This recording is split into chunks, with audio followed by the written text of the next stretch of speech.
नमस्कार मित्रों। Assistant professor geography से तैयारी करने वाले सभी साथियों को एक बार फिर से आज की मॉर्निंग में वेरी वेलकम। प्यारे मित्रों, इस समय हम ज्योग्राफी के सिलेबस एनालिसिस के साथ साथ कुछ डीप टॉपिक पर हमें कितना ध्यान देना है इसको लेकर के डिस्कस कर रहे हैं। आज का जो हमारा चैप्टर रहेगा वो समुद्र विज्ञान को लेकर के रहेगा। जैसे जैसे परीक्षा नज़दीक आती जा रही है वैसे वैसे नए नए प्रश्न आपके सामने उपस्थित हो रहे हैं।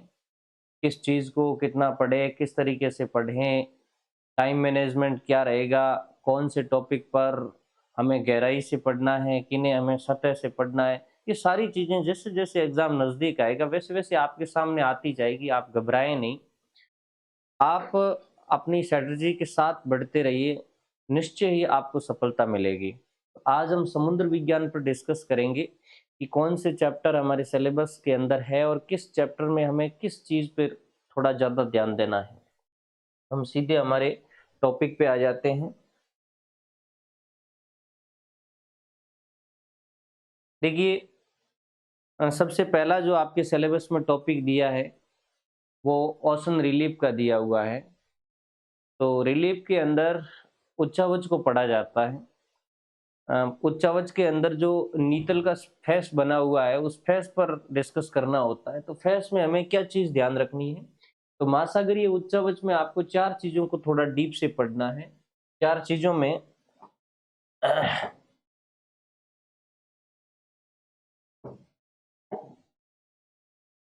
महाद्वीपीय, मग्न तट। देखो, इसमें आपको कई बार कंफ्यूजन हो जाता है कि मग्न तट है, महासागरीय है, महाद्वीपीय, इसलिए सब पर ध्यान रखना ये महाद्वीपीय मग्न तट है। उसके बाद जो ढाल है, हालांकि आपके पास बहुत एक्सपीरियंस है, आप कंफ्यूज नहीं होंगे, लेकिन फिर भी कभी कभार प्रश्न आता है कि कौन नीतल का या कौन उच्चावच का हिस्सा नहीं है, उसमें महाद्वीपीय महासागरीय ढाल दोनों लिखे होते हैं तो हम थोड़ा कंफ्यूज हो जाते हैं। ये महाद्वीपीय ढाल है। उसके बाद ज्ञान सागरीय मैदान और उसके बाद महासागरीय गर्त। और भी जो नीतल के उच्चवच है, यहाँ मैंने विस्तार से इन चारों चीजों के बारे में ही दिया है कि इनमें आपको किन किन चीजों के संदर्भ में ध्यान रखना है। एक तो इनका परसेंटेज बेसिकली कई बार पूछा जाता है, महासागरों के कितने हिस्से पर बेसिन पाया जाता है, कितने हिस्से पर महाद्वीपीय ढाल पाया जाता है, तो आप इनका परसेंटेज भी ध्यान रखें। 8.6, 8.5, 75 पॉइंट अर्थात 75.9 और 7%। उसके बाद आपको इनकी विशेषताएं ध्यान करना है। विशेषताओं के अंदर आपको ये ध्यान देना है कि उसका स्लोप क्या है, उसकी लंबाई क्या है, महासागरों में उसकी गहराई क्या है। ये 3 चीजें आपको ध्यान रखनी है, ढाल का कोण, लंबाई और गहराई। और फिर उसके संदर्भ में कि ये दुनिया के अंदर कौन से हिस्से के अंदर बड़े पैमाने पर पाए जाते हैं और कहाँ कम पाए जाते हैं। महाद्वीपीय मग्न तट के संदर्भ में कई बार प्रश्न पूछा जाता है कि सबसे चौड़ा मग्न मग्न तट किस महासागर का है या कहाँ का है, सबसे संकरा मग्न तट कहाँ का है, तो वो दोनों चीजें भी आप क्लियर कर लें। इसके अलावा गर्त में आपको थोड़ा सा ध्यान रखना है कि कौन गर्त किस महासागर में पाया जाता है। ये कई बार मिलान के क्वेश्चन आते हैं तो हम कंफ्यूज हो जाते हैं कि टोगा गर्त हिंद महासागर का है, प्रशांत महासागर का है। तो जैसे चर्चित है वो तो स्पेशली हम ध्यान दे देते हैं, लेकिन कई ऐसे कंफ्यूज वाले होते हैं। तो जो भी आप जब एनालिसिस करोगे पुराने प्रश्नों का तो वहां आपको मिल जाएंगे कुछ इंपॉर्टेंट 10-12 गर्त है। उन गर्त का आपको ध्यान रख लेना कौन से महासागर में है। और आपको ये भी ध्यान रखना है कि वो उस महासागर के उत्तरी हिस्से में है या दक्षिणी हिस्से में। कई बार उत्तरी प्रशांत, दक्षिण प्रशांत या उत्तर अटलांटिक, दक्षिण अटलांटिक के संदर्भ में भी पूछा जाता है। तो उसकी महासागर की लोकेशन के संदर्भ में भी देख लेना कि वो नॉर्थ के अंदर है या साउथ के अंदर है। इसके अलावा एक कैनियन का प्रश्न भी इसके अंदर पड़ सकता है। नीतल के उच्चावच में कैनियन के संदर्भ में भी देख लेना कि कैनियन क्या है। कैनियन के संदर्भ में आपको ये देखना है कि जो कैनियन निर्माण के सिद्धांत है वो सिद्धांत कौन कौन से और उसके प्रतिपादक कौन से। इसमें आपको ज्यादा डीप मत जाना, केवल कैनियन निर्माण के सिद्धांत और उसके प्रतिपादक, ये 2 चीजें आपको समझनी है। उसके बाद हम नेक्स्ट पे आ जाते हैं।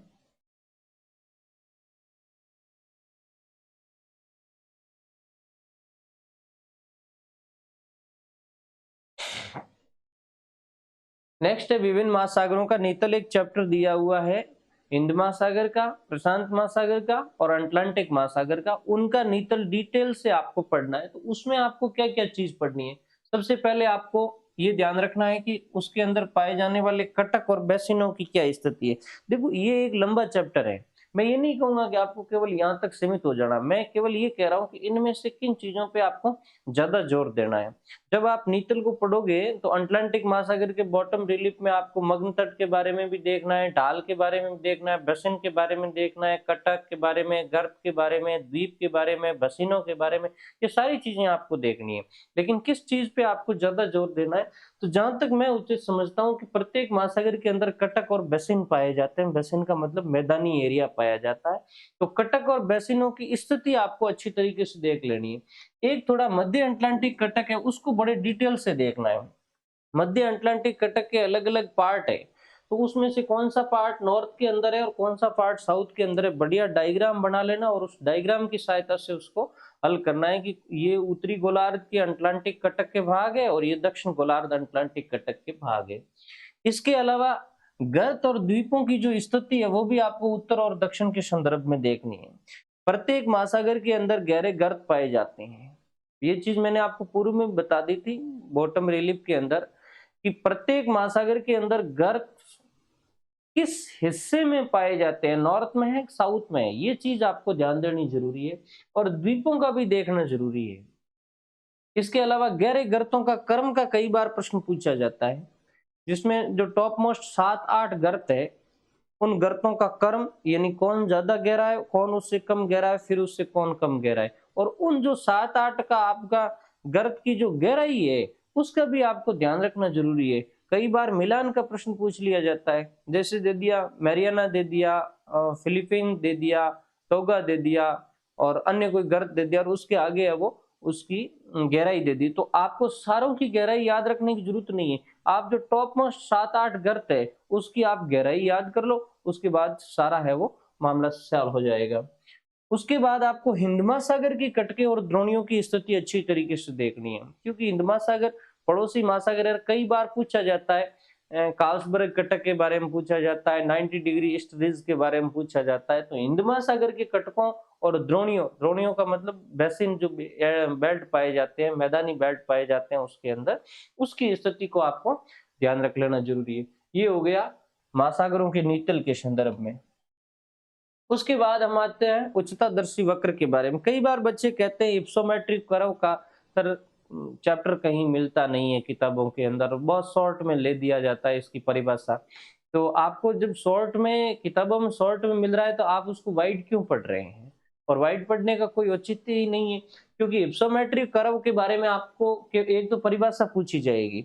परिभाषा में आपको ये ध्यान रखना है कि ये जो कर्व है ये किसको इंडिकेट कर रहा है, बता किसको रहा है। कई बार हम देखते हैं कि ये इप्सोमेट्रिक कर्व है कि महासागरों के लिए, ये महासागरों के लिए नहीं है, ये पूरे संसार के लिए इप्सोमेट्रिक कर्व बनता है, वक्र बनता है, जिसमें महाद्वीपों की ऊंचाई और महासागरों की गहराई को दिखाया जाता है। तो सिंपल सी परिभाषा है, वह वक्र या वह कर्व जो महाद्वीपीय ऊंचाई और महासागरीय गहराई को प्रदर्शित करता है। आप इसका डायग्राम सर्च कर लेना कहीं या किसी बुक के अंदर मिल जाएगा, और मैंने आपके सामने 4-5 चीजें दी, उसमें से आपको क्या ध्यान रखना है? एक तो ये ध्यान रखना है कि किसका प्रदर्शन करता है, अच्छी तरीके से ध्यान रखना, केवल महासागरों के नीतल को ही प्रदर्शित नहीं करेगा बल्कि ये महाद्वीपों की ऊंचाई भी प्रदर्शित करेगा। आपको पता है कि जब ये कर्व बनेगा तो इसके लिए एक ग्राफ क्रिएट किया जाता है, एक्स और वाई अक्ष वाला। अब ये कई बार देखा जाता है एक्स अक्ष पे क्या होता है, वाई अक्ष पे क्या होता है, आपको केवल याद रखना एक्स अक्ष के ऊपर क्षेत्रफल इंडिकेट किया जाता है, इस अक्ष के ऊपर क्षेत्रफल लिखा जाता है, जबकि वाई अक्ष के ऊपर जो ऊर्ध्वाधर अक्ष है उसके ऊपर ऊंचाइयां या गहराई इंडिकेट की जाती है। तो यहाँ क्षेत्रफल आएगा, क्षेत्रफल हमेशा वर्ग किलोमीटर के अंदर आएगा, और गहराई और ऊंचाई इस तरीके से होगी, ये बॉटम रिलीफ, ये बीच का हिस्सा होगा यानी सी लेवल का पार्ट होगा, ये सी लेवल से नीचे गहराई की तरफ जाएगा और ये सी लेवल से ऊपर ऊंचाई की तरफ जाएगा। तो यहाँ तो महासागरों के हिस्से हैं वो प्रदर्शित होंगे, और यहाँ है वो यहाँ महाद्वीपों के हिस्से प्रदर्शित होंगे और यहाँ महासागरों के हिस्से प्रदर्शित होंगे। और यहाँ संपूर्ण पृथ्वी का है वो प्रतिशत लिखा जाएगा कि भाई इतने प्रतिशत भाग पे महासागरों की गहराई ये इतने मीटर तक है और महाद्वीपों की गहराई ये इतने मीटर तक है। समझ में आ गई? तो ये हो गया क्षैतिज अक्ष पे आपको ध्यान रखना है क्षेत्रफल प्रदर्शित होता है, ऊर्ध्वाधर अक्ष पे गहराई प्रदर्शित होती है। इसके अलावा आपको 2-4 आंकड़े और ध्यान रखने, एक कई बार इसी से रिलेटेड कर्व से रिलेटेड ये कि भाई महाद्वीपों की औसत ऊंचाई कितनी है या पृथ्वी की औसत ऊंचाई या गहराई कितनी है और समुद्र की औसत गहराई कितनी, 3 चीजें हालांकि मैंने आपके लिए नोट भी कर ली है। पृथ्वी की जो औसत ऊंचाई है वो 2440 मीटर है। पृथ्वी की औसत ऊंचाई निकालने के लिए महासागरों की गहराई और महाद्वीपों की ऊंचाई इन दोनों को इंडिकेट करना पड़ता है।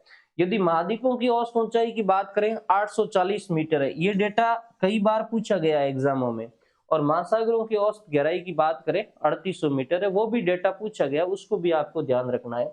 डायग्राम को अच्छी तरीके से समझ लें, हालांकि डायग्राम मैंने समझा दिया, इसमें क्षेत्रफल होता है, गहराई होती है और ऊंचाई होती है। तो ये हो गया आपका उच्चतादर्शी वक्र का, हिप्सोमेट्रिक कर्व का। उसके बाद ओशन टेम्परेचर के बारे में पूछा जाएगा।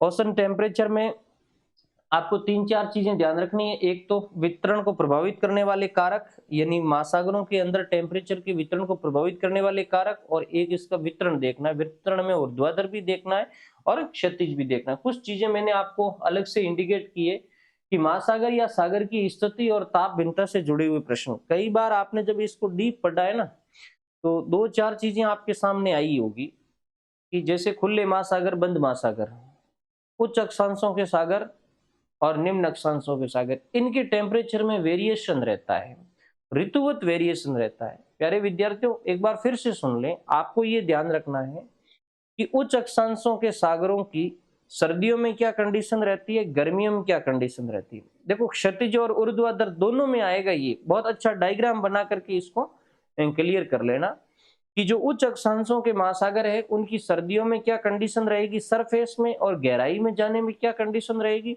जो निम्न अक्षांशों के सागर या महासागर है उनकी सर्दियों में और गर्मियों में क्या कंडीशन रहेगी, सतह पर क्या कंडीशन रहेगी और गहराई में जाने पर क्या कंडीशन रहेगी।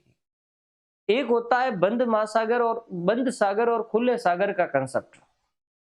बंद सागर और खुले सागर का भी टेम्परेचर पे इफेक्ट पड़ता है, उसमें भी आपको दोनों चीजें दोनों एंगल से देखनी है कि जो निम्न अक्षांशों के बंद सागर है उनका टेम्परेचर सतह का कितना रहता है, गहराई में जाने पर क्या कंडीशंस बनती है, और जो उच्च अक्षांशों के बंद सागर है या खुले सागर है उसकी क्या कंडीशन रहती है। तब मैंने अच्छी तरीके से बताया कि आपको किसी भी सागर की स्थिति के संदर्भ में वो खुला है या बंद है। खुले और बंद का मतलब हुआ स्थल से घिरा हुआ है या नहीं। जैसे कैस्पियन सागर की बात करें, एक बंद सागर है, भूमध्य सागर की बात करें, एक बंद सागर है, अरब सागर की बात करें, एक खुला सागर है। समझ में आ गई होगी। टेम्परेचर भिन्नता कम होता है या अधिक होता है, और इसको अक्षांशों के संदर्भ में भी देखना। उच्च अक्षांशों वाले क्या कंडीशन है, एक भूमध्य सागर की बात हो जाती है और दूसरा बाल्टिक सागर की बात हो जाती है, तो उसमें जो कंपैरिजन है वो भी आपको क्लियर कर देना है। क्षैतिज ताप वितरण अच्छी तरीके से पढ़ना है। क्षैतिज ताप वितरण का मतलब सतह के ऊपर ताप, तो इसमें आपको निम्न अक्षांशों वाले महासागरों का टेम्परेचर क्या रहता है, उच्च अक्षांशों वाले महासागरों का टेम्परेचर क्या रहता है। फिर उसमें देखना है बंद का क्या रहता है, खुले का क्या रहता है, अक्षांशों का क्या प्रभाव पड़ता है, अच्छी तरीके से देख लेना।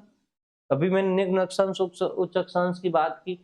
इसके अलावा जल धाराओं के प्रभाव को भी समझना है। महासागरों के टेम्परेचर को इफेक्ट करने वाले कारक पढ़ोगे तो उसमें आपको अक्षांश भी मिलेगा और जल धाराओं का प्रभाव भी मिलेगा। बेसिकली जल धाराओं के प्रभाव में आपको जो पशुआ ड्रिफ्ट वाले बेल्ट होते हैं, अर्थात जो पशुआ प्रवाह वाले बेल्ट होते हैं, महासागरों के पूर्वी भाग और महाद्वीपों के पश्चिम किनारे जो मध्य अक्षांशों में 40-50 के आसपास होते हैं, वहां हीट के उच्च रहने का कारण क्या है। फॉर द एग्जांपल यूरोप के पश्चिम किनारे पर तापमान ऊंचा रहने का कारण क्या है, तो वहां वो महासागरीय धारा का कंसेप्ट है। तो महासागरीय जल धाराओं का प्रभाव क्या रहता है और किस बेल्ट में प्रभाव रहता है ये भी देख लेना। तो पशुआ जो कंसेप्ट वाला है उसको अच्छी तरीके से देख लेना।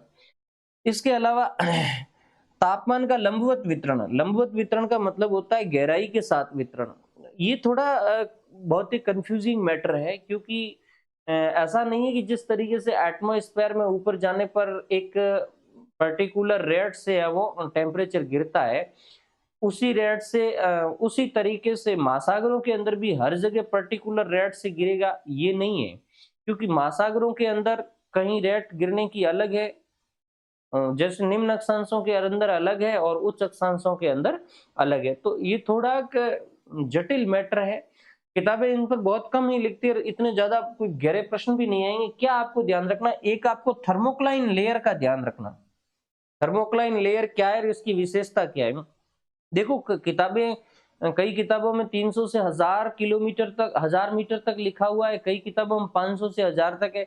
अप्रोक्सीमेटली ये 500 से 1000 मीटर के बीच में पाई जाने वाली एक परत है जहां टेम्परेचर वेरिएशन बहुत ज्यादा होता है। कई बार पूछा जाता है कि थर्मोक्लाइन लेयर की विशेषता क्या है, तो विशेषता में आपको इसकी गहराई ध्यान रखनी है और टेम्परेचर जो परिवर्तन की रेट है वो आपको ध्यान रखनी है। रेट नहीं, उसकी जो कैरेक्टरीज है, विशेषता है, वो आपको ध्यान रखनी है। और विशेषता में आपको ये ध्यान रखना है कि यहाँ हमेशा टेम्परेचर तीव्र गति से गिरता है। ये कई बार हम कंफ्यूज हो जाते हैं कि टेम्परेचर बढ़ता है या गिरता है, तो गिरता है लेकिन तीव्र गति से गिरता है, ये भी आपको ध्यान रखना है। और इसकी विशेषता में ये कई बार पूछा जाता है कि ये ऊपरी जल और निचले जल को अलग करती है। बिल्कुल राइट है, ये ऊपरी गर्म जल और निचले ठंडे जल को अलग करने वाली एक लेयर है, तो इसको अच्छी तरीके से पढ़ लेना। बाकी इसका इतना ज्यादा नहीं है, बंद और खुले के अंदर क्या अंतर है, तो इसमें कोई आंकड़े आपको ध्यान नहीं रखने, ये ध्यान रखना है कि एक बंद सागर के अंदर गहराई में जाने पर क्या प्रवृत्ति रहती है और एक खुले सागर में गहराई में जाने पर क्या प्रवृत्ति रहती है। देखो इनमें भी प्यारे विद्यार्थियों अलग अलग है। यदि आप उष्ण कटिबंध का पढ़ोगे, थोड़ा लंबा हो जाएगा, फिर भी मैं थोड़ा आपको डिस्कस में समझा दूं। यदि आप उष्ण कटिबंध के बंद सागरों की बात करोगे, तो आपको पता है कि उष्ण कटिबंध का बंद सागर यदि होता है तो उसका टेम्परेचर हाई होता है, और उसके आप नीचे जाओगे, गहराई में जाओगे, तो बंद सागर है तो उसके आसपास का पानी नहीं आता है, तो उसमें जो गिरने की रेट है वो कम पाई जाती है। आसपास का पानी नहीं आने का मतलब किसी बाहरी समुद्र से या बाहरी सागर से है वो करंट के रूप में, धारा के रूप में पानी है वो मिलता बहुत कम या नहीं के बराबर है। तो ऐसी कंडीशन में वहां गहराई के साथ टेम्परेचर गिरने की जो रेट होती है वो कम पाई जाती है। तो बंद और खुले महासागरों के संदर्भ में भी स्थिति देख लेना। एक उच्च अक्षांश और निम्न अक्षांशों के अंदर अंतर, हालांकि मैंने ये ऊपर ही बताया था, और इसमें भी ऊर्ध्वाधर वाले में भी यही चैप्टर बैठेगा कि उच्च अक्षांशों के अंदर क्या कंडीशन है और निम्न अक्षांशों के अंदर क्या कंडीशन है। ये तो हो गया टेम्परेचर। उसके बाद आएगा सैलिनिटी, लवणता की बात होती है। लवणता में आपको ये ध्यान रखना है कि लवणता है क्या। कई बार इसकी सीधी सीधी डेफिनेशन पूछी जाती है। किसी भी जल के अंदर उपस्थित लवण की मात्रा या उसका खारापन लवणता कहलाता है। मर्रे ने इस पर बहुत ज्यादा स्टडी की है, तो कई बार मर्रे का प्रश्न भी पूछा जाता है। मर्रे की डेफिनेशन लवणता के बारे में ये भी पूछ ली जाती है। लवणता के संदर्भ में एक चीज आपको ध्यान रखनी, लवणों का क्रम और प्रतिशत। ये प्रश्न तो कई बड़े एग्जामों में पूछा गया है कि महासागरीय जल के अंदर बड़ी मात्रा में लवण पाए जाते हैं, उसमें जो टॉप मोस्ट 4-5 लवण हैं, उन लवणों में कौन ज्यादा है कौन कम है उसका एक क्रम बना हुआ है। जैसे सोडियम क्लोराइड है, मैग्नीशियम सल्फेट है, कैल्शियम सल्फेट है, इस तरीके पोटेशियम है, इस तरीके से उनका जो क्रम है कि कौन ज्यादा है और कौन कम है, तो टॉप मोस्ट 5 का क्रम आपको ध्यान रखना है, उसका परसेंटेज भी आपको ध्यान रखना है। तो क्रम और प्रतिशत वाला एक प्रश्न आपके सामने आ सकता है। इसके अलावा लवणता को नियंत्रित करने वाले कारक, ये बहुत इंपॉर्टेंट है। और कई बार एग्जामिनर क्या करता है, ये बेसिक प्रश्न नहीं देता है। बेसिक प्रश्न में ये एक प्रकार का बेसिक प्रश्न है, तो नियंत्रित करने वाले कारकों का आपको अच्छी तरीके से स्टडी कर लेनी है। और हाँ, एक चीज आपको यहाँ ये भी ध्यान रखनी है कि कौन कारक किस बेल्ट में ज्यादा प्रभाव डालता है। तो कुछ पर्टिकुलर एरिया भी है जहां कोई स्पेशली कारक है वो प्रभाव डालता है। जैसे जल धाराओं का प्रभाव लवणता पर भी पड़ता है, तो वो एक प्रकार का स्पेशली बेल्ट पर ही पड़ेगा, हर जगह वो प्रभाव नहीं पड़ेगा। तो कौन से बेल्ट पे कौन सा कारक प्रभाव कर रहा है ये भी देखना आपको जरूरी है। इसके अलावा आप जब वितरण की बात करोगे तो वितरण में दोनों वितरण आपको देखना है, क्षैतिज वितरण भी देखना है और ऊर्ध्वाधर या लंबवत वितरण भी देखना है। क्षैतिज वितरण में आपको क्या करना है कि विभिन्न महासागरों और सागरों के आंकड़े देखो, इसमें औसत आंकड़े आपको देखने हैं। प्रशांत महासागर की लवणता कितनी, औसत लवणता कितनी है, उत्तरी गोलार्ध में लवणता कितनी है, दक्षिण गोलार्ध में लवणता कितनी है, प्रशांत महासागर में कहाँ लवणता ज्यादा पाई जाती, बस। अटलांटिक महासागर औसत कितनी है, उत्तर अटलांटिक, दक्षिण अटलांटिक, और अटलांटिक में कहाँ ज्यादा पाई जाती है, ये इतना है। बाकी बहुत सारे आंकड़े दिए होंगे अलग अलग जगह के, हमें ज्यादा उन आंकड़ों में उलझने की आवश्यकता नहीं है। सागरों की थोड़ी स्टडी ज्यादा करनी है। जो छोटे छोटे सागर है ना, जैसे अरब सागर है, कैस्पियन सागर है, काला सागर है, बाल्टिक सागर है, उत्तरी सागर है, इनके जो आंकड़े दिए हुए, क्योंकि इन आंकड़ों में वेरिएशन बहुत ज्यादा है और लवणता के आंकड़े बहुत ही रोचक है। क्योंकि आप जब कैस्पियन सागर की बात करेंगे, काला सागर की बात करेंगे, तो जहां से नदियां गिरती है वहां लवणता कम है, जहां नदियां नहीं गिरती है वहां लवणता अधिक है, तो उसका भी एक रीजन पूछा जा सकता है। भूमध्य सागर के साथ भी यही है। भूमध्य सागर के जिस बेल्ट में ऊपर से नदियां आती है वहां की लवणता कम पाई जाती है, नीचे वाले बेल्ट के अंदर लवणता ज्यादा है। और बाल्टिक सागर और इसमें उत्तरी सागर के अंदर भी इस तरीके का वेरिएशन है। उत्तरी सागर समुद्र से सटा हुआ है और जो बाल्टिक सागर है वो थोड़ा अंदर की तरफ पड़ता है, तो उसको लेकर के भी लवणता में जो वेरिएशन आ जाता है। तो ये जो छोटे छोटे सागर है उनकी आपको स्टडी अच्छी तरीके से कर लेनी। हालांकि ये एक प्रश्न का चैप्टर होगा, इससे बड़ा प्रश्न चैप्टर ही नहीं होगा। तो सागरों के अंदर कहाँ ज्यादा है और कहाँ कम है, इनका है वो ध्यान रखना आपको जरूरी है। इसके अलावा अधिकतम लवणता वाले एरिया है वो बहुत महत्वपूर्ण है और ये आपको सीक्वेंस इनका आपको जरूर ध्यान रखना है। टर्की की वान झील, इसकी लवणता कितनी है, ग्रेट साल्ट लेक की कितनी है, मृत सागर की कितनी है, कैस्पियन की कितनी है और बाल्टिक की कितनी है, इनका प्रॉपर आंकड़ा। कभी कभार क्रॉस मिलान वाला भी आ जाता है, तब मैं कह रहा हूं कि इनका आपको ज्यादा ध्यान देना जरूरी है। उसके बाद लवणता के बाद जो अपना चैप्टर आएगा वो है सागरीय निक्षेप, महासागरीय निक्षेप, ओशन डिपॉजिट की बात होती है। डिपॉजिट का वर्गीकरण अच्छी तरीके से पढ़ लेना, जिसमें आपको स्थलजात अलग अलग तरह के मिलेंगे। स्थलजात, जैविक निक्षेप, ज्वालामुखी, अजैविक या कार्बनिक निक्षेप। हालांकि ये चैप्टर बहुत अच्छा है और इंटरेस्टिव भी है। देखो स्थलजात में आपको बहुत सारे मिलेंगे, मैं आपको कहता हूं आप पंख जो है ना उसको आप ध्यान से पढ़ लेना, नीली पंख, हरी पंख और लाल पंख। अब कहाँ कंफ्यूज करेगी मैं आगे आपको बताऊंगा। और पंखों की विशेषता सहित पढ़ लेनी, नीली पंख क्यों बनती है, क्या उसमें केमिकल रिएक्शन होता है तब बनती है, लाल पंख किससे बनती है और हरी पंख किससे बनती है। उसके बाद जैविक निक्षेप, जैविक निक्षेप में जो पेलेजिक निक्षेप वाला है, एक तो है जो ऊपरी क्षेत्र के निक्षेप है और एक होते हैं गहराई के निक्षेप। तो गहराई के निक्षेपों को पेलेजिक निक्षेप कहते हैं। आपको पता है पेलेजिक निक्षेप दो तरीके के होते हैं, चूना प्रदान और सिलिकन प्रदान। यहाँ आपको ये ध्यान होना चाहिए कि चूना प्रदान में कौन आता है और सिलिकन प्रदान के अंदर कौन आता है। चूना प्रदान में जैसे टेरापोड और ग्लोब्जेरिना आते हैं, जबकि सिलिका प्रदान में रेडियोलेरियन और डाइटम आते हैं।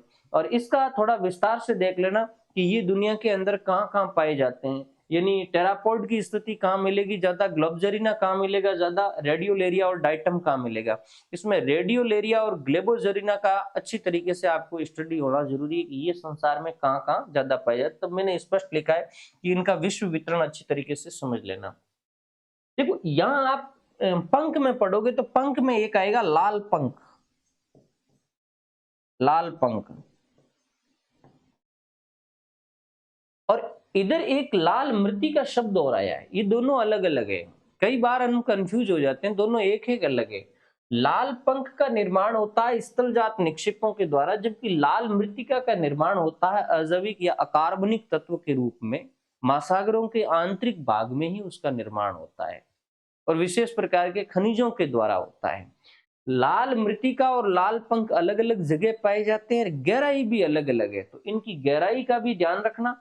और लाल मृत्तिका कहाँ पाए जाते हैं, इसकी प्राप्ति के स्रोत क्या है, यानी किन स्रोतों से ये प्राप्त होती है, और विश्व के महासागरों में इसकी उपस्थिति कहाँ कहाँ पाई जाती है। तो इसके अलावा एक इसमें मैंने चैप्टर और दिया है आपको कि एक मर्रे और जेनकिंस नाम के विद्वान ने क्लासिफिकेशन और किया है। मर्रे और जेनकिंस का क्लासिफिकेशन भी देख लेना कि महासागरीय निक्षेपों को उन्होंने किस तरीके से डिवाइड किया है। उसके बाद में कोरल रीफ का चैप्टर आता है, प्रवाल भित्तियों का। बहुत अच्छा चैप्टर है प्रवाल भित्तियों का, जिसमें प्रवाल के लिए आवश्यक दशाएं कौन सी है, यानी प्रवाल कहाँ पनपेंगे, इसको लेकर के चैप्टर दिया हुआ है। जो भी मिनिमम आपके 5-7 कंडीशंस दी हुई है, उस कंडीशंस को अच्छी तरीके से देख लेना। इसके अलावा प्रवाल भित्ति के प्रकार, ये बहुत अच्छा चैप्टर है। उसको जो 3 भागों में डिवाइड किया है, तटीय प्रवाल, अवरोधक प्रवाल और एटोल। आपको तटीय और अवरोधक की डेफिनेशन और इनका अलग अलग अर्थ आपको ध्यान होना जरूरी है कि तटीय प्रवाल कहाँ बनती है और अवरोधक प्रवाल कहाँ बनती है। कई बार बिल्कुल सिंपल प्रश्न आता है परिभाषा के रूप में, लेकिन अपन उसको छोड़ देते हैं। तो इनकी परिभाषाएं आपको ध्यान होनी जरूरी है, तटीय प्रवाल की और अवरोधक प्रवाल की परिभाषा और इसके बीच में अंतर। इसके अलावा एटोल के अच्छे खासे प्रश्न पूछे जाते हैं। एटोल, जिसको वलयाकार प्रवाल भी कहते हैं, ये दुनिया में कहाँ, एक तो इसकी कंडीशंस यानी ये कहाँ बनेंगे, उसमें 4-5 कंडीशंस दी हुई है। द्वीप के चारों ओर बनेंगे या 2 द्वीपों को जोड़ने वाले क्षेत्र के बीच में बनेंगे, इस तरीके से उसकी कंडीशंस दी हुई है। तो ये कहाँ बनेंगे और विश्व में एटोल के उदाहरण, ये कई बार पूछा जाता है। दुनिया में एटोल कहाँ कहाँ है, जैसे फुनाफुटी एटोल बहुत ही चर्चित एटोल है। तो ऐसे 4-5 आपको एग्जाम्पल किताब के अंदर मिलेंगे, उसको आपको अच्छी तरीके से देख लेना है। इसके अलावा प्रवाल भित्तियों के सिद्धांत, हालांकि सिद्धांत का चैप्टर है तो नहीं, प्रवाल वितरण का है, लेकिन प्रश्न इसमें से 100% आ सकता है। तो प्रवाल भित्तियों के सिद्धांत में डार्विन का अवतलन सिद्धांत चलता है, मर्रे का स्तर स्तर सिद्धांत चलता है, डेली का हिमनद नियंत्रण चलता है और डेविस की संकल्पना चलती है। ये आपको ध्यान रखना जरूरी है कि देखो ज्यादा गहरा नहीं जाना है, बेसिक कि डार्विन के अवतलन का मूल क्या है, वो इसका निर्माण है, जो प्रवाल भित्तियों का निर्माण है वो किसकी सहायता से करते हैं, अवतलन किसका हो रहा है, बस इतना ही देखना है। मर्रे का स्तर स्थल सिद्धांत, देखो डार्विन और मर्रे में क्या अंतर है, ये भी कई बार पूछा जाता है। ये डार्विन का अवतलन सिद्धांत है, ये अस्थिर स्थल सिद्धांत की बात करता है, जबकि मर्रे है ये स्थिर स्थल की बात करता है। यानी स्थल भाग है वो स्थिर रहे हैं और समुद्र के लेवल में है वो बदलाव आया। तो कई बार सीधा जैसे ये पूछ ले कि उक्त कंसेप्ट किसका है, और कंसेप्ट ये दे दिया कि स्थल भाग स्थिर रहे व सी लेवल में परिवर्तन आया जिससे प्रवालों का निर्माण हुआ।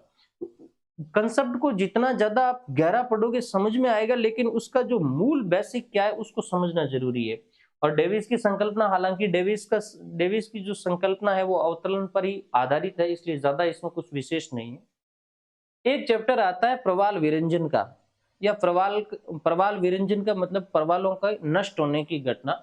इसमें 2 चीज आपको ध्यान रखनी है, एक तो प्रवाल विरंजन के कारण क्या है, क्यों होता है प्रवाल विरंजन, और एक है प्रवाल विरंजन के प्रकार। प्रकार में कई बार पूछा जाता है कैटास्ट्रॉफिक, प्रचंड, सामान्य और नगण्य, ये 4 प्रकार होते हैं। इसका प्रतिशत भी ध्यान रखना, किस परसेंटेज तक यदि किसी महासागर के अंदर प्रवाल विरंजन होता है तो उसको कैटास्ट्रॉफिक में रखेंगे, और किस परसेंटेज तक होता है तो उसको प्रचंड में रखेंगे। उसके बाद नेक्स्ट चैप्टर आता है डेंसिटी, समुद्री जल का घनत्व। ये भी बहुत अच्छा चैप्टर है घनत्व का। इंपॉर्टेंट चैप्टर आपको ध्यान रखना है कि घनत्व को नियंत्रित करने वाले कारक कौन कौन से हैं। इसके अलावा घनत्व का वितरण, वितरण का मतलब क्षैतिज और लंबवत दोनों देखना है। इसमें भी आपको खुले और बंद सागरों के संदर्भ में देखना है।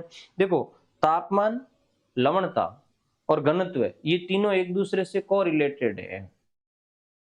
तो डेंसिटी और घनत्व में अच्छा खासा रिलेशन है, यानी सॉरी लवणता और डेंसिटी में। तो लवणता का और डेंसिटी का आपस में कंपेयर करके आपको पढ़ना है।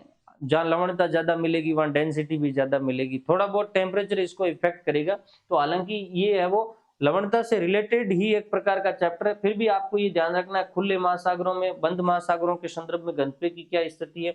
एक इसमें होता है पिग्नोक्लाइन, एक लवणता वाले में मैंने आपको एक चैप्टर छोड़ दिया था, एक हेलोक्लाइन लेयर होती है, उसको भी आपको पढ़ लेना है। हेलोक्लाइन लेयर जो 300 से लेकर के 700-1000 मीटर तक होती है, उसमें भी लवणता में अचानक परिवर्तन आता है।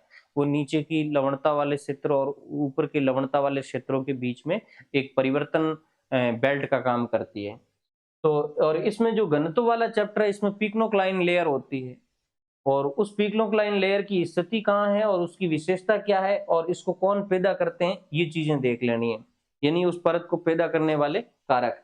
इसके अलावा उच्च अक्षांशों के अंदर पिक्लोक्लाइन नहीं होती है। ये चीज आपको ध्यान रखनी बहुत जरूरी है। कई बार एग्जामिनर कंफ्यूज करने के लिए इस तरीके की चीजें डाल देता है कि उच्च अक्षांशों में पिक्लोक्लाइन छोटी होती है या बड़ी होती है, या पिक्लोक्लाइन उच्च अक्षांशों के पिक्लोक्लाइन की ये विशेषता होती है, जबकि एक्चुअल में उच्च अक्षांशों में पिक्लोक्लाइन नहीं बनता है, अर्थात घनत्व परिवर्तन की जो परत है वो नहीं बन पाती है। उसके बाद आता है ज्वार भाटा। बहुत अच्छा चैप्टर है। ज्वार भाटे के अंदर आपको एक तो इसका टाइम ध्यान रखना जरूरी है। टाइम के कई बार क्वेश्चन पूछे जाते हैं, और मैंने हालांकि इसको तो आपको डिटेल में ही पढ़ना है पूरा पूरा। एक तो आपको ध्यान रखना है कि दो दीर्घ ज्वारों के बीच में अंतर कितना रहता है। कई बार बच्चे कंफ्यूज हो जाते हैं कि आखिर पूछी क्या जा रही है चीज। ये दो दीर्घ ज्वारों की बात कर रहे हैं। तो आपको पता है कि दो दीर्घ ज्वार आने के बीच में 24 घंटे और 52 मिनट का है वो समय रहता है। दीर्घ ज्वार कहते हैं, या इसमें अपन यूं सोचें कि जो पर्टिकुलर एक कारक की वजह से जो ज्वार आता है मैक्सिमम हाइट वाला, वो दीर्घ ज्वार होता है। दो दीर्घ ज्वारों के बीच में जो समय रहता है वो 24 घंटे और 52 मिनट का रहता है। इसके अलावा एक ज्वार और एक भाटे में इसके बीच में गैप कितना रहता है, ये प्रश्न भी कई बार आता है, तो 6 घंटे और 13 मिनट का रहता है। और एक दीर्घ और दूसरे निम्न ज्वार के बीच में कितना समय रहता है, तो एक दीर्घ और दूसरे निम्न ज्वार के बीच में 12 घंटे और 26 मिनट का समय रहता है। उसके बाद में आपको ज्वार प्रकार और उसका प्रभाव, यानी ज्वारों के अलग अलग प्रकार दिए हुए, अलग अलग आधार पे प्रकार दिए हुए, समय के आधार पे दिए, ऊंचाई के आधार पे दिए, स्थिति के आधार पे दिए। तो ज्वार के प्रकार और उनका प्रभाव भी पढ़ना है। कुछ इंपॉर्टेंट ज्वारों की परिभाषा भी आपको ध्यान से पढ़नी है। एक तो दैनिक ज्वार कभी कभार आपको कंफ्यूज करता है। दैनिक ज्वार का मतलब 24 घंटे में आने वाला एक दीर्घ ज्वार, ये दैनिक ज्वार है। अर्ध दैनिक ज्वार, 24 घंटे में दो दैनिक ज्वार आते हैं, दो दैनिक ज्वार आते हैं, वो अर्ध दैनिक ज्वार की श्रेणी में आते हैं, जो 12 घंटे और 26 मिनट बाद आते हैं। मिश्रित ज्वार, जो अर्ध दैनिक ज्वार होते हैं उसमें यदि हाइट में वेरिएशन आ जाता है तो वो मिश्रित ज्वार की श्रेणी के अंदर आते हैं। तो इनकी परिभाषा आपको ध्यान रखनी बहुत जरूरी है। इसके अलावा ज्वार भाटे की उत्पत्ति के सिद्धांत अच्छी तरीके से पढ़ लेना। प्रत्येक सिद्धांत के अंदर डीपनेस है, गहराई है, उससे रिलेटेड प्रश्न पूछे जा सकते हैं। जैसे संतुलन या ग्रेविटेशन की जो थ्योरी है वो न्यूटन ने दी, गतिक सिद्धांत लाप्लास ने दिया, प्रगामी तरंग सिद्धांत, ये शब्द आपको कंफ्यूज कर देगा हो, प्रगामी ये है वो हेवेल ने दिया था, नैर सिद्धांत एरी ने दिया, स्टैटिक सिद्धांत या अपरगामी तरंग सिद्धांत हैरिस ने दिया। अब मैं नोट ये करवा रहा था कि ये परगामी की जब बात होगी तो हेवेल सही होगा, और अप्रगामी की जब बात होगी तो हैरिस सही होगा। आपको ये नया शब्द सर कहां से लाए, ये नया शब्द नहीं है। इसको हम स्टैटिक तरंग सिद्धांत भी कह सकते हैं, क्योंकि ये स्टैटिक तरंग सिद्धांत है। तो स्थैतिक तरंग या अपरगामी तरंग सिद्धांत ये हैरिस का है। इसमें कुछ इंपॉर्टेंस है, क्या है, प्रगामी वाले के अंदर जब आप पढ़ोगे तो आपको ये ध्यान रखना है कि प्राथमिक तरंग क्या है और द्वितीयक तरंग क्या है। वो द्वितीयक तरंग को प्रगामी तरंग की श्रेणी में रखते हैं, जबकि प्राथमिक तरंग होती है वो मूल तरंग है। और इसमें ये कई बार पूछा जाता है कि हेवेल ने प्राथमिक तरंगों की उत्पत्ति कहाँ बताई है। तो आपको ये ध्यान रखना है कि प्राथमिक तरंगों की उत्पत्ति उन्होंने दक्षिण ध्रुव के चारों ओर बताई, यानी दक्षिण ध्रुव महासागर में या महासागरों के दक्षिण हिस्से में बताई। तो दक्षिण गोलार्ध के अंदर प्राथमिक तरंगे पैदा होगी, और उन प्राथमिक तरंगों की वजह से या उनके जो स्थल टकराव की वजह से जो उसकी समकोणात्मक तरंगे निकलेगी, और विशेष करके उत्तरी गोलार्ध की तरफ जो तरंगे बहेगी उसको उन्होंने द्वितीयक तरंग या प्रगामी तरंग कहा। वो कहते हैं कि ज्वार भाटा इन्हीं तरंगों से आता है। उसके बाद जो स्थैतिक तरंग वाला हैरिस वाला जो थियरी है, वो हैरिस कहता है, हैरिस के संदर्भ में दो चीज बिंदु आपको ध्यान रखना है। एक तो उन्होंने कोई वाइड तरंग की बात नहीं की, बहुत बड़ी तरंग की बात नहीं की जो संपूर्ण पृथ्वी पे चलती। वो कहते हैं कि लोकल लोकल जगहों पर अलग अलग तरंगे पाई जाती है। तो स्थानीय तरंग का जो कंसेप्ट है वो इसमें दिया है, हैरिस ने दिया है। इसके अलावा भंवर बिंदु की बात ये करता है, दोलन प्रणाली की बात करता है। तो ये भंवर बिंदु और दोलन प्रणाली क्या है, इसको भी आपको अच्छी तरीके से समझना है। उसके बाद कंसेप्ट आता है धारा का। तो धारा में तो इतना कोई बड़ी चीज है नहीं, आपको प्रत्येक धारा की लोकेशन ध्यान रखनी है, धारा की उत्पत्ति, धारा की दिशा को नियंत्रित करने वाले कारक, उन सब के बारे में देखो। उत्पत्ति के कारक और विशेष धाराओं के पीछे कुछ विशेष धारा कारक जिम्मेदार है, जैसे गल्फ स्ट्रीम के पीछे या जो पसवा ड्रिफ्ट है उसके पीछे कौन से कारक जिम्मेदार है। और इसी तरीके से हम यदि सोमाली धारा की बात कर लें तो उसके पीछे कोई स्पेशल कारक जिम्मेदार है। मानसूनी जो धारा है हिंद महासागर की उसके पीछे स्पेशल कारक है। तो कई कारक, कई धाराओं के पीछे स्पेशल कारक है, उसको पढ़ लेना है।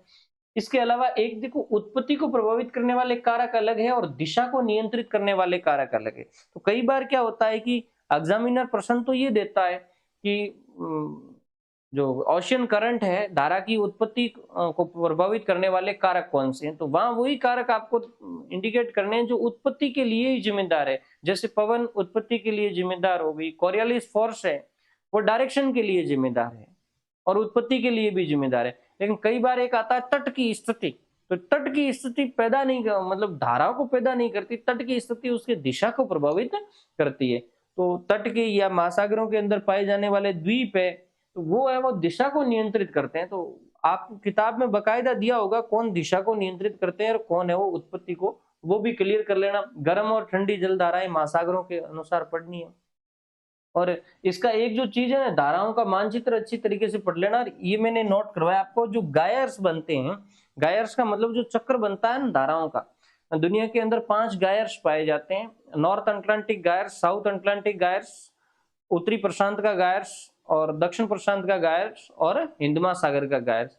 तो इन गायर्सों के क्रम के अंदर धाराएं आपको अच्छी तरीके से पता होनी चाहिए। जैसे कौन उत्तर अटलांटिक गायर्स का हिस्सा नहीं है, ऐसे प्रश्न पूछ ले, कौन उत्तर अटलांटिक गायर्स का हिस्सा नहीं है। तो जैसे अपने जो उसी प्रश्न के अंदर आ जाए प्रति अटलांटिक धारा, तो वो उस गायर्स का हिस्सा नहीं होगी। या कोई अच्छी छोटी सी धारा आपके सामने दे दी, जैसे सुसीमा धारा दे दी, तो सुसीमा धारा का अटलांटिक गायर से कोई रिलेशन है ही नहीं। तो इस तरीके से कौन से गायर्स के अंदर कौन सी धाराएं आती है, गायर्स का मतलब चक्कर है। हाँ, हिंद महासागर का अच्छी तरीके से आपको देख लेना, क्योंकि यहाँ है वो रिवर्स होती है धाराएं मानसून के अकॉर्डिंग। इसके अलावा प्रशांत और अटलांटिक के उत्तरी ध्रुव के पास वाली जो छोटी छोटी धाराएं हैं, गर्म धारा और ठंडी धारा, उसका आपको कंसेप्ट ध्यान होना जरूरी है। जैसे अलास्का की धारा हो गई, नॉर्वे की धारा हो गई। तो ये छोटी छोटी धाराएं हैं, गर्म है, ठंडी है, कहाँ से आती है, उसके बारे में थोड़ा कंसेप्ट आपका क्लियर होना चाहिए। उसके बाद नेक्स्ट आपका चैप्टर आता है समुद्र तल में परिवर्तन, सी लेवल में चेंज। कोई बड़ा कंसेप्ट नहीं है, ज्यादा आपको गहराई में इधर उधर माथा पच्ची करने की जरूरत नहीं है, वैसे किताबों में ये मिलेगा नहीं, नेट से इसको सर्च करना पड़ेगा। समुद्र तल में परिवर्तन के कारण क्या है और परिणाम क्या है, यानी क्यों सी लेवल में चेंजेज आता है, तो कारण और उसके जो रिजल्ट क्या रहेंगे वो भी देख लेना है। इसके अलावा आपको नेट से सर्च करके आईपीसीसी की रिपोर्ट देखनी है। आईपीसीसी की रिपोर्ट 2001 की, आईपीसीसी 2015 वाली रिपोर्ट भी देखनी है और लेटेस्ट रिपोर्ट भी आपको देखनी है। उस रिपोर्ट के अंदर जो समुद्र तल से बदलाव, समुद्र तल में बदलाव के जो आंकड़े हैं उनके संदर्भ में आपको अच्छी तरीके से देख लेना है। इसके अलावा जो विभिन्न युगों के अंदर क्लाइमेट चेंज हुई है, हालांकि ये कोई बड़ा चैप्टर नहीं, फिर भी मैंने शॉर्ट में बता दिया कि विभिन्न युगों में जो जलवायु चेंज हुई है उसका सी लेवल पर क्या इफेक्ट पड़ा है। जब जब हिमयुग आए हैं तो सी लेवल पर चेंजेज आया है, अंतर हिमकाल के अंदर सी लेवल में चेंजेज आया, तो उसका शॉर्ट आपकी क्लाइमेटोलॉजी के अंदर मिल जाएगा जलवायु परिवर्तन में। ये आपको वहां से ही पढ़ लेना है। क्लाइमेटोलॉजी के अंदर जलवायु परिवर्तन है, वहां आईपीसीसी की रिपोर्ट भी दी हुई है और उसमें सी लेवल चेंज के आंकड़े भी दिए हुए हैं। किन किन क्षेत्रों में इसका ज्यादा खतरा है वर्तमान में, ये चीज भी आपको देखनी है। और आईपीसीसी की जो नवीनतम रिपोर्ट 2022 के अंदर आई है उसके अंदर सी लेवल के जितने भी डाटा दिए हुए हैं, क्या अनुमान है, कितने सेंटीमीटर बढ़ सकता है, कौन से क्षेत्रों को इससे खतरा होगा, ये आईपीसीसी की रिपोर्ट में दिया हुआ है। वो बेसिक देखना है आपको, ज्यादा गहरा उसमें नहीं जाना है। और उसके बाद आपका अंतिम चैप्टर है वो है महासागरीय संसाधन। महासागरीय संसाधनों के अंदर आपको एक तो सागरीय मंडल का अच्छे तरीके से अध्ययन कर लेना कि सागरों में कितने विस्तार तक किस किस का अधिकार रहता है और कौन कौन सी चीजें वहां से वो देश से इस्तेमाल कर सकता है। और बेसिकली जो 3 तरह का विस्तार है, क्षेत्रीय सागर, स्पेशल इकोनॉमिक जोन और उच्च सागर, कितने किलोमीटर तक ये पाया जाता है, इसकी विशेषता क्या है, यानी उस बेल्ट के अंदर उस देश का क्या अधिकार रहता है। इसके अलावा महासागरीय संसाधनों के संरक्षण का कंसेप्ट भी आपको पढ़ना है, संरक्षण क्यों किया जाना चाहिए और वर्तमान में संरक्षण करने के प्रयास क्या है, कौन कौन सी अंतर्राष्ट्रीय संस्थाएं इस पर वर्क कर रही है। इसके अलावा आपको समुद्रों में पाए जाने वाले जीव समुदाय के बारे में भी अच्छी तरीके से पढ़ना है। जीव समुदाय में आपको 3 तरीके के जीव समुदाय मिलेंगे, प्लैंकटन, नेक्टन और बेंथस। ये तीनों ही आपको अलग अलग क्लासिफाइड करके पढ़ना है। प्लैंकटन कहाँ मिलेंगे, नेक्टन क्या कहाँ मिलेंगे और बेंथस कहाँ मिलेंगे और इसमें कौन कौन से जीव पाए जाते हैं। इसके अलावा संसार के अंदर मत्स्य क्षेत्र कौन कौन से हैं, चीन वाला भी देख लेना, जापान वाला भी देख लेना और अटलांटिक महासागर वाले भी देख लेना। एक सागरीय कृषि का चैप्टर आता है और एक है वो महासागरों के अंदर खनिज संसाधनों का चैप्टर है। तो कौन कौन से खनिज पाए जाते हैं, जैसे हिंद महासागर में मैंगनीज ग्रंथिकाएं पाई जाती है। तो ये जो चैप्टर है ये महासागरीय संसाधन से रिलेटेड है। तो ये आपका हो गया, ये आपका हो गया ओशोनोलॉजी का, अर्थात समुद्र विज्ञान का। नेक्स्ट जो अपना चैप्टर होगा वो इन्वायरमेंट स्टडी के बारे में या इन्वायरमेंट ज्योग्राफी के बारे में होगा, वो नेक्स्ट क्लास में देखेंगे।